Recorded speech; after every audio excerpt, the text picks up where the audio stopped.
De quoi je me mêle sur rmc.fr et 01net TV. François Sorel. Bonjour à tous, bonjour à toutes et à tous et merci d'être avec nous. C'est De quoi je me mêle, toute l'actualité des nouvelles techno. Je suis ravi de vous retrouver en ce vendredi 8 juillet 2016. On va passer une heure ensemble pour toute l'actualité high-tech de la semaine avec tout à l'heure Victor Jakimovic. Et pour cette dernière avant les vacances, non pas de quoi je me mêle, mais de l'apparition de Victor, il va nous faire une petite sélection de produits nomades à emporter pour et pendant les vacances. David Noguera nous rejoindra aussi tout à l'heure de la rédaction de 01net.com et avec David, on va faire le point sur tous ces objets qui nous permettent de nous déplacer plus vite en ville grâce à l'électricité, que ce soit les roues, que ce soit les overboards, les trottinettes électriques aussi. Comment choisir son appareil électrique ? Voilà, est-ce qu'il y a des précautions à prendre ? On sait qu'il y a eu certains problèmes avec des batteries d'overboard. On verra tout ça tout à l'heure avec David Noguera. Mon Twitter F Sorel, la page Facebook de quoi je me mêle qui vous attend. Soyez les bienvenus. De quoi je me mêle sur rmc.fr et 01net TV. Et on commence donc par le club de la presse Haïti. Est-ce qu'ils sont déguisés avec des maillots pour soutenir l'équipe de France pour la finale ? Ouais, France-Portugal les amis. Eh bien non, même pas. Alors là je suis complètement déçu. Cela dit, moi non plus. Hein. Bonjour. Bonjour François. Bonjour Christophe Joly. Bonjour. Ravi de retrouver Christophe, rédacteur en chef de Métro News, et Jean-Marie Portal. Bonjour François. Jean-Marie qui a décidé de ne plus mettre de veste. Voilà, vous l'avez remarqué. Noir, hein. Là, je m'adresse à tous ceux qui sont avec nous en audio simplement. Vous savez qu'on vous fait vivre aussi en audio ce qui se passe en vidéo. Et voilà. Et Jean-Marie est très bon en t-shirt. Voilà, tout nu. Et tout bronzé. On va commencer par l'actu qu'on a pu lire cette semaine sur Métro News, Christophe, et cette histoire incroyable concernant Apple qui souhaiterait que lorsqu'on est en plein concert, on ne puisse plus prendre de photos ou de vidéos avec son smartphone. Et ça vous scandalise, visiblement. On en a parlé juste avant, et voilà, vous en êtes ulcéré. Effectivement, Apple a validé un brevet qu'il a déposé en 2011, qui permettrait, via des signaux infrarouges, de perturber le signal infrarouge de votre téléphone, de votre smartphone en l'occurrence, qui vous empêcherait de filmer ou de prendre des photos effectivement. Alors c'est globalement à la demande des artistes qu'Apple travaille sur ce dossier, notamment d'Alicia Keys, qui s'oppose à ce que les gens puissent filmer pendant les concerts pour retrouver des morceaux de ses prestations. Alicia Keys, mais qu'est-ce qu'on s'en fout, mais elle est folle celle-là, c'est pas possible. Et d'ailleurs, lors de ces concerts désormais, il faudra mettre ses téléphones dans une petite pochette en plastique avant d'assister à ces concerts. Par ailleurs, Adèle récemment, vous vous rappelez, a enguirlandé une spectatrice à l'un de ses concerts en lui disant « Regardez, profitez de mon concert plutôt que de le regarder par procuration ». Alors ceci étant, moi récemment j'étais à un concert et je filmais et je me suis trouvé con. Je me suis dit mais finalement que je range mon téléphone, je suis là pour assister à un concert et pas pour le filmer. Alors ceci étant dit, ça m'a pas empêché de le faire quelques minutes. Donc je n'ai été con que quelques minutes. Après, chacun est libre de faire ce qu'il veut. C'est ça, chacun fait ce qu'il veut. C'est ça le truc. C'est vrai que c'est con de filmer un concert alors qu'on est devant son artiste, à quoi ça etc. sert, mais bon.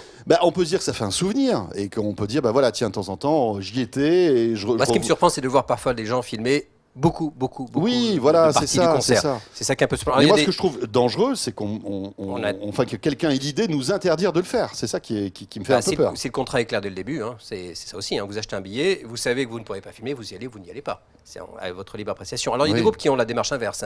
Radiohead, par exemple, invite au contraire ses fans à filmer les concerts, à les poster sur des plateformes. Bien sûr, mais parce que ça sert de promo aussi incroyable. Et c'est pour ça qu'aujourd'hui, dans les grandes salles de spectacle, vous avez du Wi-Fi partout. Moi, j'étais à Bercy il n'y a pas longtemps.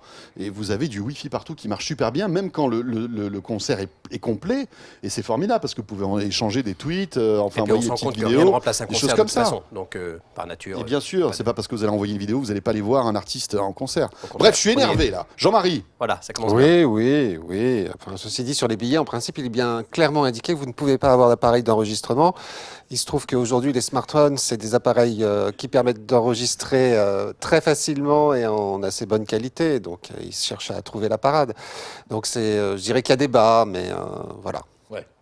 Mais rien ne vaut, de toute façon, le Alors, pour l'instant, concert. tout ça n'est pas validé. Non, c'est pas validé. Non, ils ont validé le brevet, donc ils peuvent le faire désormais. Voilà. Reste à savoir si ce sera mis en œuvre ou pas. Moi, ce qui m'inquiète, c'est qu'Apple essaie véritablement de charmer les maisons de disques. On le sait avec Apple Music, etc.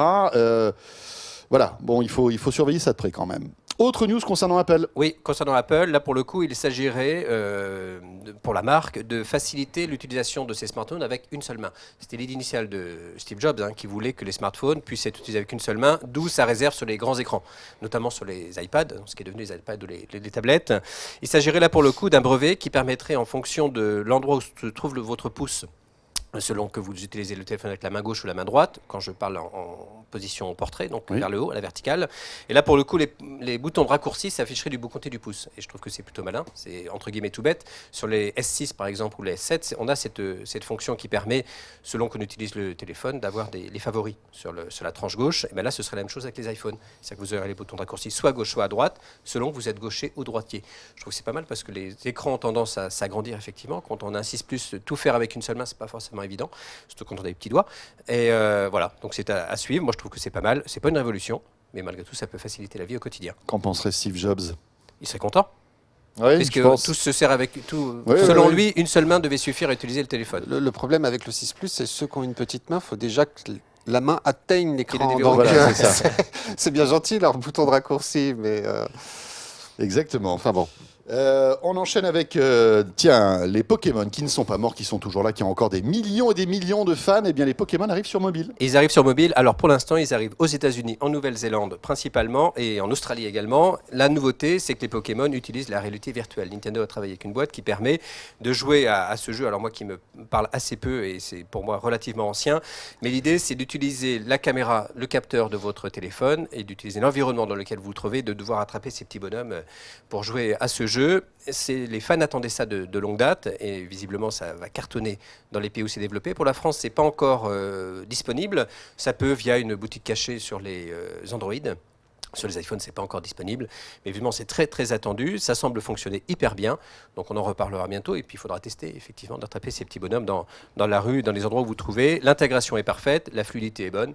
Les gens qui ont joué à ça semblent très convaincus. Et Voilà. le jeu est gratuit. Et c'est le début d'une nouvelle histoire pour Nintendo qui a toujours été réticent à sortir ses jeux et on va dire ses licences fortes sur mobile. Et on voit qu'avec le nouveau PDG, ça commence à bouger. Je Peut-être crois que qu'ils n'ont demain, pas on aura d'autre du choix support. que de Oui. bouger sur ce point. C'est sûr, c'est Ils sûr. sont un peu malmenés sur les consoles. Les Pokémon arrivent, peut-être que demain on aura Mario, etc. Enfin, toutes les stars de Nintendo sur mobile. On voit qu'il n'y a plus de projet de console portable pour Nintendo. Aujourd'hui, la console Non. portable, c'est le mobile, donc il faut qu'ils intègrent ce business Qui prennent le train en marche. forcément. Un petit ordi pour jouer à Tetris. Ouais, petit, il pèse 500 kilos.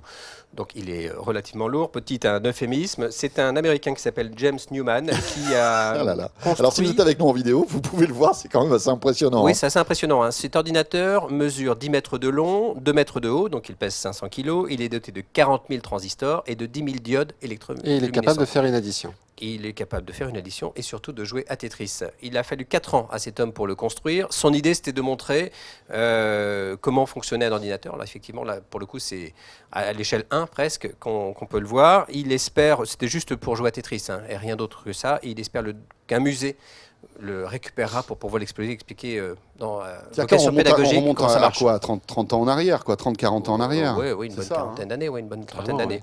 C'est fou. Voilà, donc c'est étonnant comme défi, mais il fonctionne. Donc il peut jouer à son... on peut Et lui là, offrir une si Game vous êtes Boy avec par nous en ailleurs. vidéo, il y a un gars, voilà, il est en train de jouer à Tetris avec un énorme ordi. Bon, il faut 500 avoir un kilos, grand rendez-vous salon, compte. quand même, pour que ça fonctionne. Il a quand même fallu 4 ans pour le construire. Bon, en plus, il est bidon, il sait même pas jouer à Tetris. Il fait n'importe quoi, là. Franchement, moi, ça me stresse, ça, quand on joue mal à Tetris. Je vous le dis tout de suite. Là, c'est... Bon, au moins vous savez ce qui stresse François. Ah non, mais attendez, moi, pendant l'été, là, bientôt, je vais ressortir mon Game Boy et je vais me faire des Tetris, les amis. Ouais, on C'est vous quand même fera top. des applis sur téléphone si vous voulez, ça existe Sinon, aussi. il y a Snake mais sur sur- Nokia. Alors, juste un truc, vous savez quoi? Moi, je suis un fou de Tetris, mais sur mobile, je trouve que c'est moins bien. Je Ah trouve bon que le tactile est beaucoup moins agréable pour manipuler en fait toutes les figures de Tetris que la petite croix de la Nintendo, quoi. Ça n'a rien à voir. Enfin bon, bref, on Désormais, on en sait un peu plus sur François et ses dans tes détails. passions. Alors, Christophe, vous, votre passion cachée, c'est le jardinage, on le sait très bien, et le potager plus particulièrement. Voilà. Alors là, on s'est penché sur un objet qui a été créé par une boîte, imaginé par une boîte américaine qui s'appelle Grow and Click. L'idée, c'est de permettre à tous ceux qui n'ont pas la Si main je puis me verte, dont permettre, je c'est fais plutôt partie. click and grow, visiblement. Parce que sur la boîte, il y a écrit Oui. click and grow. Je dis ce que je veux. Et voilà. Voilà, Et, donc, et je vous click embête and- en plus. Donc l'idée de ces boîtes américaines, c'est de permettre à ceux qui n'ont pas la main verte de pouvoir planter dans leur appartement, d'avoir des plantes vertes. Et en fait, c'est ce produit permet de tout faire. Il coûte assez cher, hein. Il coûte On 60 peut faire euros. vraiment pousser tout type de plantes. Non, pas tout type de plante. En fait, vous achetez des petites galettes Si vous végétales. voyez ce que je veux dire, ça va en intéresser Ça y plus est. d'un. C'est bien votre truc, Click and Go. Non, en fait, là, vous allez acheter des capsules végétales, par Ouais. exemple origan, des tomates cerises, de la sauge ou des fraises des bois. Donc ça se mange. Chanvre. Voilà, après vous pourrez fumer si vous voulez, vous en ferez ce que vous voudrez. Vous mettez ces galettes dans ce boîtier, vous mettez de l'eau et le couvercle, il y a des capteurs qui vont indiquer quand est-ce qu'il faut mettre de l'eau. Il faut rappeler, c'est Parrot qui avait Oui, développé bien sûr. ce petit Oui, truc. ce petit capteur, oui. Voilà, Qui a n'a pas été marché un du tout bide, d'ailleurs. voilà. Ouais, qui est un C'est bide monumental. c'est le Nespresso du jardinier, quoi. C'est un petit peu ça. C'est un Ouais, peu ça. c'est un peu ça. Chérie, achète des capsules de tomates, on n'en a plus. Ouais.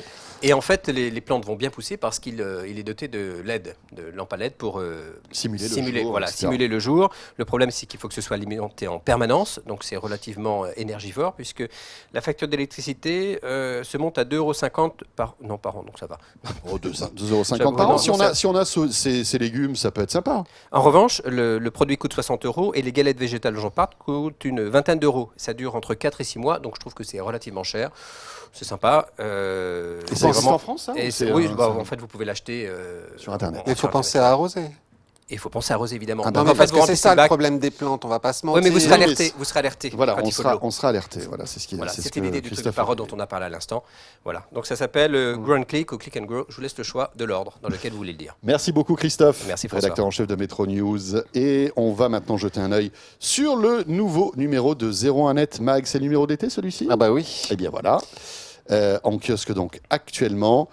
Passez à l'heure d'été, 30 idées d'activités geek et ludiques près de chez vous. Et on va s'intéresser aux petits bobos. Parce que c'est vrai que les vacances c'est bien, mais quand on a un petit bobo, il faut se soigner. Et pourquoi ne pas se soigner en achetant sa pharmacie sur Internet? Alors, plus exactement, sa parapharmacie. Oui, parce plutôt que les plus crèmes que- bronzantes, plus etc. que les hein. petits bobos, c'est vous êtes en train de faire vos bagages, la crème solaire, tout ça, toute cette trousse de voyage, il faut la faire aussi.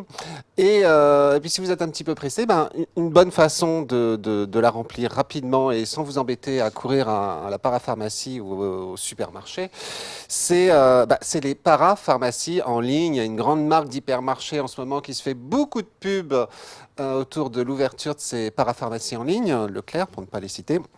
Sauf que ce n'est pas les seuls, ça existe depuis quelques temps. Nous, on s'est posé la question déjà de savoir si on pouvait faire confiance à ces parapharmacies.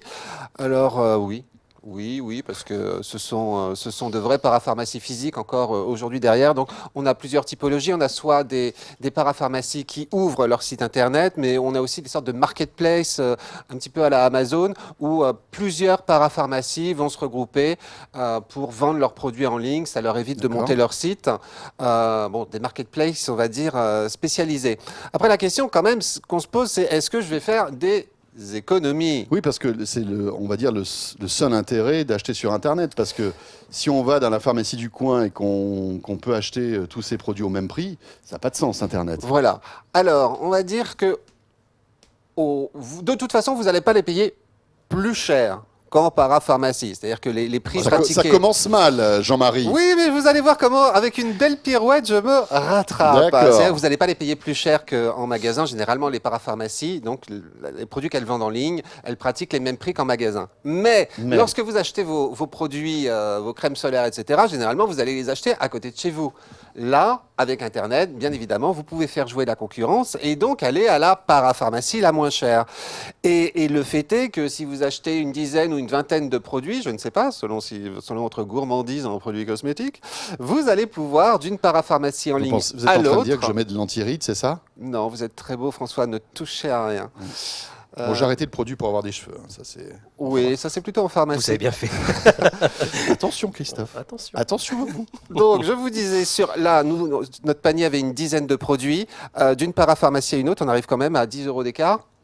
C'est pas négligeable. Après, ça ne veut pas dire que certaines parapharmacies sont vraiment moins chères. Simplement, il faut vraiment comparer parce que sur un produit, l'une va être moins chère, sur un autre produit, etc. Donc, il faut faire la balance et puis aller à la moins chère.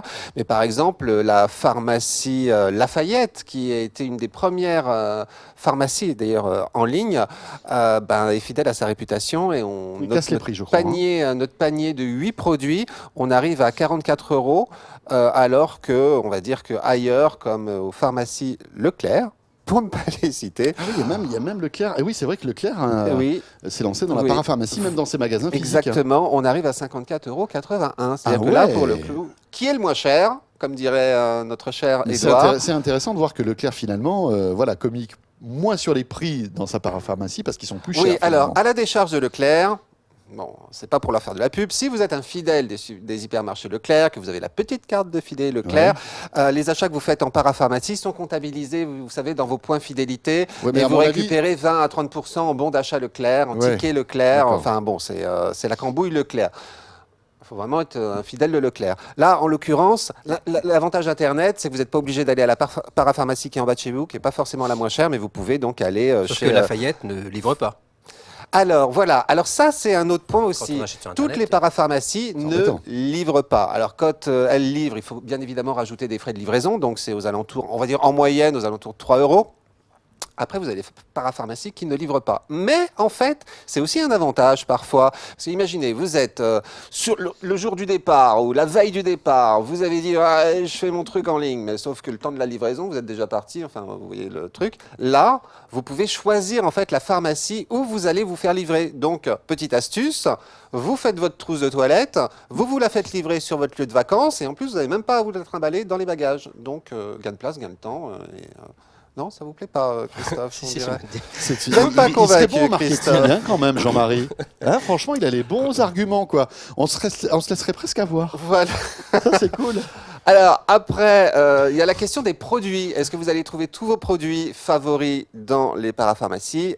Pas forcément. C'est-à-dire qu'il y a certaines marques aujourd'hui qui, c'est un peu comme les parfums, ont des réseaux de distribution bien précis, veulent pas en sortir, etc.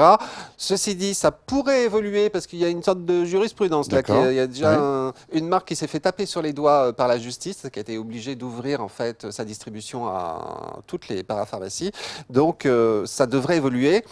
Ceci dit, on va dire que chez certaines parapharmacies, avec entre autres par exemple Doctipharma, avec plus de 12 000 produits référencés, si vous ne trouvez Oui, pas on a votre du bonheur, choix. c'est vraiment que vous le faites un petit peu exprès. Et attention, pas de médicaments. Hein. Là, on Alors, parle attention, pas de médicaments, pas... Il n'y a même sauf... pas du Doliprane, je crois. Hein. Alors, dans une parapharmacie, non, une parapharmacie n'est pas une pharmacie. Mais il se trouve que certaines pharmacies font, enfin la plupart des pharmacies Oui, font, font parapharmacie. font parapharmacie. Oui, oui, oui. Et vous avez certaines Mais pharmacies je peux acheter du Doliprane sur Internet? Vous pouvez acheter du Doliprane sur Internet pour peu que vous vous adressiez à une pharmacie en ligne. Qui fera la parapharmacie. Et qui fait aussi, et donc au passage, vous en profitez carte de pour compte. remplir votre D'accord. panier. Et par exemple, aux pharmacies Lafayette, vous pouvez acheter des médicaments. D'accord. Pas sur ordonnance par contre. Hein. Oui, donc là, si on a une ordonnance, c'est débile parce qu'on ne se fera pas rembourser. ça va Voilà, être et compliqué. Shop Pharmacie, alors qui est pas un site français, qui est une parapharmacie, une pharmacie hollandaise, c'est pareil. Vous pouvez acheter votre Doliprane, etc. D'accord. Et on est au sein de la communauté européenne, donc il n'y a pas de risque. C'est tout à fait, Oui. tout à fait sérieux. Enfin, vérifiez bien avant d'acheter des médicaments sur Internet parce que voilà, on n'est pas à l'abri de contrefaçon. Ouais, c'est ça. Ça peut être dramatique parce qu'à partir du moment où vous tombez sur la contrefaçon, vous savez pas ce qu'il y a dans le médicament, quoi. Et c'est des choses que vous ingurgitez et qui vont Voilà, avoir un donc impact sur ne votre prenez organisme. pas du Viagra de contrefaçon.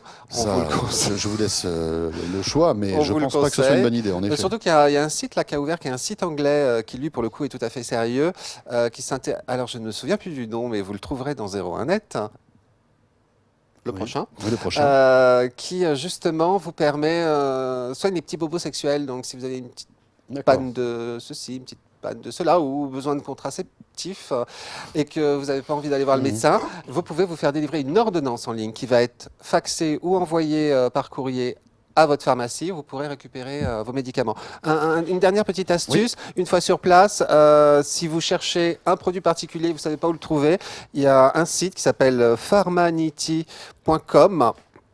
Et avec lui, vous mettez la référence de votre produit et il vous indique où vous allez pouvoir le Pour trouver pouvoir le autour de trouver. vous. Ça, c'est Donc pratique. ça, une fois sur place, c'est assez Sûr. rigolo. Ouais, surtout pour certaines personnes qui ont besoin de médicaments peut-être plus compliqués à trouver que d'autres. Voilà. Merci Jean-Marie. Merci François. Voilà, à retrouver dans le 01net Mag, actuellement dans les kiosques, les amis. On se retrouve la semaine prochaine. Vous avez vu, là, j'étais ridicule. J'ai fait comme ça, c'est tombé, mais mal. Voilà, c'est pas Vous n'êtes jamais ridicule. Non, c'est gentil. On se retrouve la semaine prochaine. D'ici là, portez-vous bien. On croise les doigts pour dimanche soir, pour la finale. Et je vous souhaite un excellent week-end. Salut à tous. De quoi je me mêle sur rmc.fr et 01net TV.